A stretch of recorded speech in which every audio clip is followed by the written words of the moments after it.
Everyone, welcome back to zero YouTube channel. This is Shivani Keswani और आज ये वीडियो होने वाला है IBPS क्लर्क के जॉब प्रोफाइल पे। यहाँ पे मैं आपको सारी चीजें बताऊंगी कि क्या जॉब रोल होता है, क्या काम करना होता है, किस किस टाइप के काम होते हैं, क्या टाइमिंग्स होती हैं, क्या प्रमोशंस और ट्रांसफर्स की पॉलिसी होती है। एक एक चीज इस वीडियो में डिस्कस करेंगे।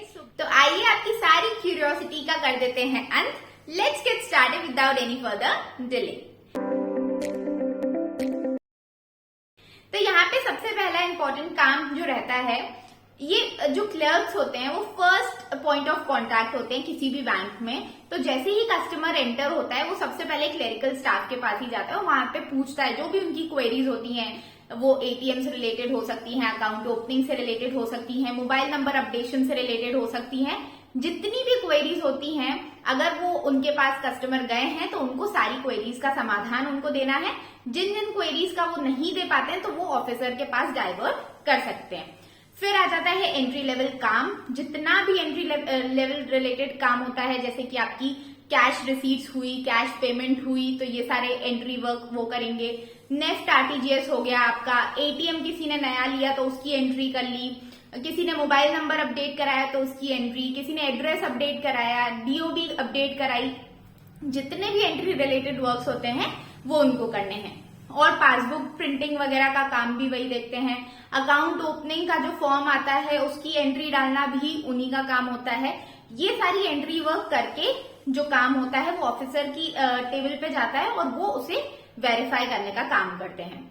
इसके अलावा अगर जॉब टाइमिंग्स की बात करूं मैं, तो 10 to 5 की जॉब रहती है। 10 to 4 कस्टमर टाइमिंग होती है और 1 आवर ऊपर का जितना भी काम बचा रहता है वो करने के लिए। तो मतलब 5 के बाद दे कैन गो होम और कोई उन्हें रोक नहीं सकता है। Yes, this is the policy.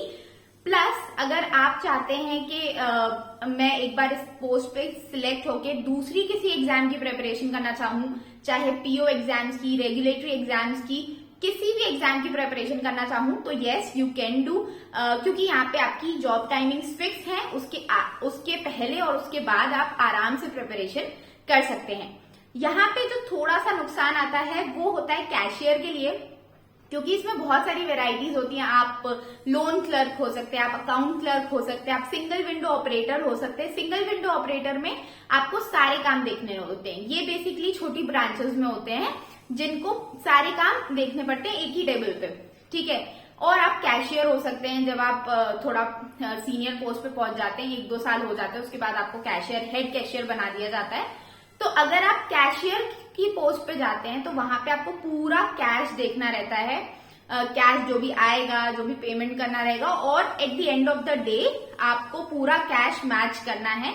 मतलब जितना भी सिस्टम पे दिख रहा है उतना आपके पास फिजिकल कैश होना चाहिए। और वो अगर नहीं होता है तो फिर उसको ढूंढने का काम के कोई रिसीट रह तो नहीं गई, कोई पेमेंट ज्यादा तो नहीं हो गया, कम तो नहीं हो गया, कोई रिसीट डबल टाइम तो नहीं पोस्ट हो गई, वो सारा काम उन्हीं का होता है। और अगर बाय चांस उसमें उनकी कोई गलती हो जाती है कि किसी को ज्यादा कैश दे दिया या किसी से कम कैश ले लिया, काउंटिंग करने में मिस्टेक हो गई, तो he has to make good of it. मतलब उन्हीं को वो कॉम्पेंसेट करना पड़ता है अपनी सैलरी से।